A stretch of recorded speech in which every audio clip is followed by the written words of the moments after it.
Sobrang laki ng interest at tubo na ipinatong dun sa utang ko. Pwede bang principal amount na lang ang bayaran ko sa OLA? So sa video ito, tatalakayin mo natin, hindi muna ako magre-review. Magbibigay lang po ako sa inyo ng aking point of view at payo sa ganitong klase ng mga tanong sa akin minsan sa aking mga social media account. No? Pero bago lahat, maglalambing ako na pakisubscribe po ang aking channel, Johnny Depp. At kung nakatulong sa inyo ang honest review at ang honest opinions ko about this sa mga ganitong klase ng katanungan ay paki-like lang po ang aking channel.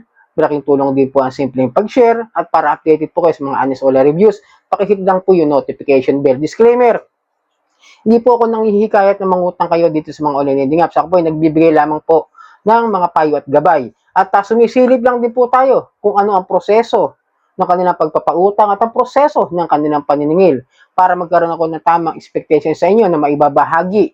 At huwag tayong basta-basta pumasok sa obligasyon sa mga pautang nito mga online lending apps. At disclaimer, hindi rin po ako nagpo-promote ng mga OLA. Hindi po ako OLA agent. Okay, ulitin ko, at hindi rin po ako abogado. At ulitin ko, ang utang ay utang at ay responsibilidad na dapat natin bayaran. So yun, sinabi ko sa simula, sa sobrang laki ng interest na ipinatong at hindi na kayang bayaran, maaari bang principal amount na lang ang bigay natin sa mga OLA? Top, malinaw na sasagutin ko. Yung mga OLA na yan, is depende. Kung yung mga OLA na utangan niyo sa mga loan shark, hindi papayag yan ng principal amount lang. Tandaan niyo maliban na lang yung mga ibang OLA na legit, like Datala, Bilis, binibigyan naman ako ng offer niya na principal amount kahit gano'n na katagal. Kasyalo, alam ko, nagbibigay rin yan ng principal amount o kaya ng konting interest kung sakaling kayo nag-overdue. Pero kung katulad ng mga OLA na almost 7% per day, 50% per week, tapos 7 days babayaran. Yung mga yan, mga kadyani, maniwala kayo sa hindi. Hindi yan basta-basta papayag na bayaran nyo lang yung principal amount.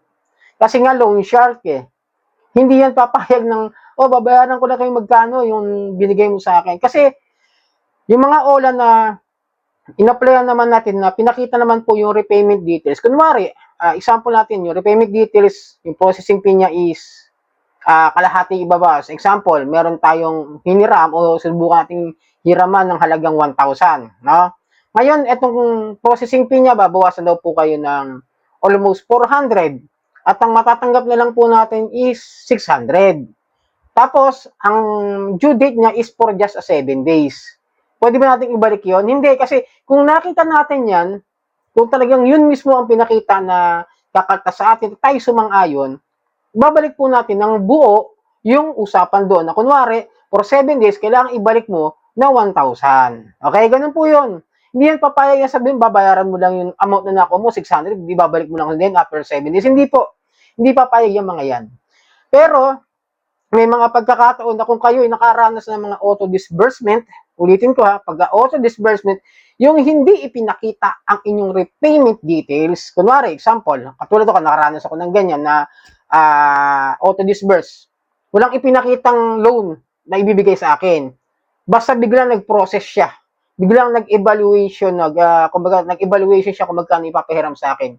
Then, nagulat ako after a minute, in just, guro mga kalahating oras or just something, 20 minutes after that, no? Basta nag-evaluate siya, walang pinapakitang amount. Basta may dumating sa akin na pera, kung example is 570, parang gano'n, no? 570 dumating sa aking e-wallet. Walang pinakitang repayment details. Tapos biglang lalabas doon sa apps na ito yung utang mo for 1 week.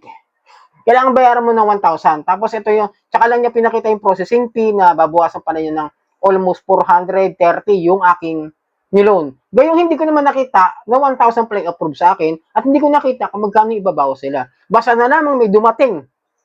Ulitin ko, basta may dumating at hindi ko nakita yung mismong amount ng aking inutang. Yan, pwede kong ipaglaban na ibabalik ko lang yung mismong dinisburse. Kunwari, 570 o plus 15% ayon sa SEC na 15% per month. Pero hindi ko babayaran basta-basta yun kasi even a week na mag 7 days, before the 7 days, sigurado harassment na abutin. May ginawa akong ganyan, no, na before the 7 days, 5 days pa lang before due, hindi ko pa rin binili kasi nga nakaranas na ako ng harassment. Ang ginawa ko, bago ako mag-complain sa PAOK, binayaran ko sila.